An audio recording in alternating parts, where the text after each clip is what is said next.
Madam Acting Deputy President, I thank you, and I'm appreciative on behalf of the Chairman, Senator Gallagher, to be able to speak to this report. And can I commence by acknowledging the presence in the public gallery of His Excellency the Ambassador of Mexico, Armando Alvarez, and his colleagues, and thank them for their participation appearing as witnesses to this inquiry.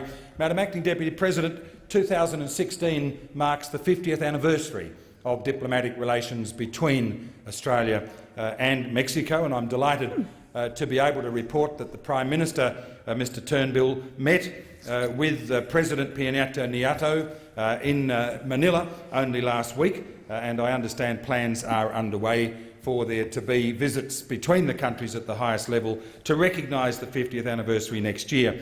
Madam Acting Deputy President, there were 46 submissions to the inquiry and some 13 recommendations to which I will speak in a few moments, if I may.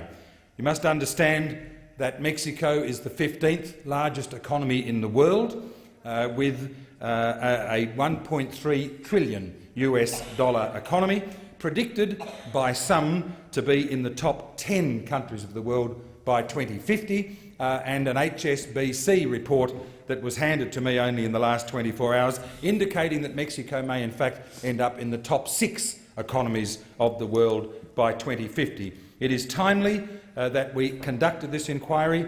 During the course of the inquiry, of course, through the excellence of the work of Mr Andrew Robb, the Trade Commissioner, the Trade Minister, we actually did sign the Trans-Pacific Partnership, of which, of course, Australia and Mexico are both participants.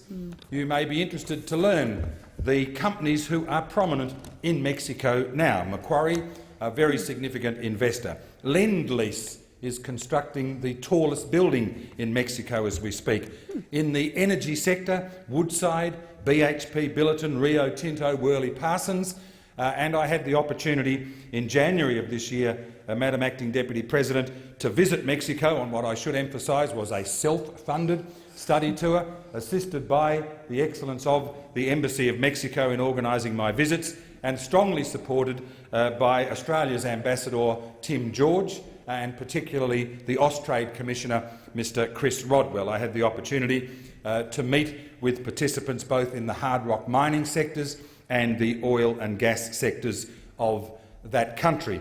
Other companies active, Australian companies active in Mexico, Dyno, Orica, Amcor, Aristocrat, and I only learned speaking to representatives of Cooperative Bulk Handling, our Western Australian grain handling company, recently, Madam Acting Deputy President, that Mexico in fact is the largest importer of Western Australian oats, and so therefore another company. And of course here in Australia, companies like Gruma, Cemex, the big Mexican cement company, have been very active, and leading in fact to a decision by the government of Mexico to open the Pro-Mexico office supporting trade between the countries in Melbourne recently.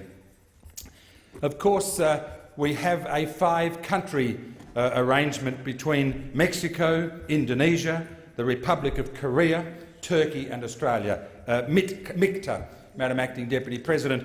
5 countries, similar in terms of their OECD rating, who have come together to actually see the opportunities for trade and commerce and other activities. Madam Acting Deputy President, the TPP will be of significant importance for Australia.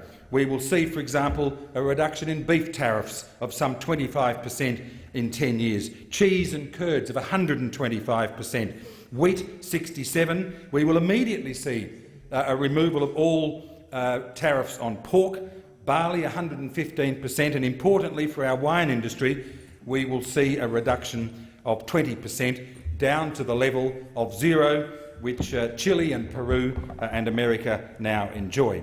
On the other side of the relationship, Madam Acting Deputy President, there's plenty of work for Australia to do. First of all, in terms of the capacity for the importation of Mexican agricultural products into this country.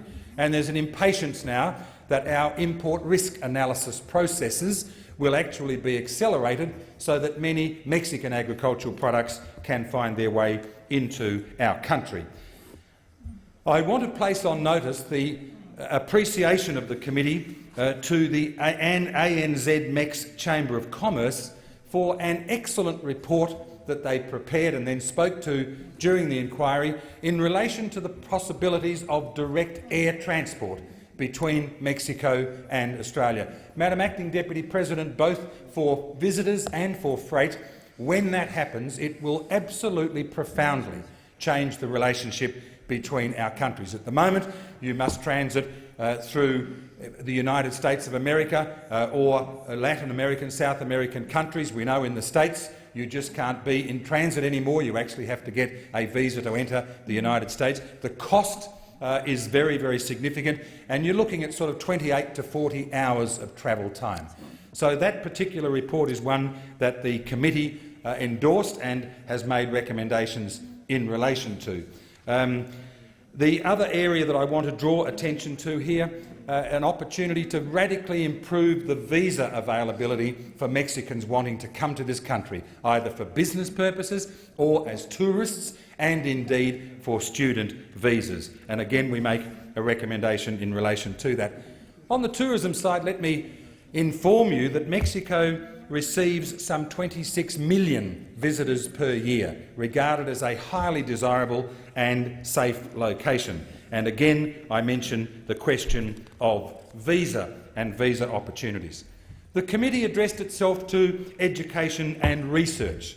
When I visited the Mexican oil conglomerate Pemex in my time in Mexico City, they were telling me that tens of thousands of students in the oil and gas sector leave Mexico each year for study.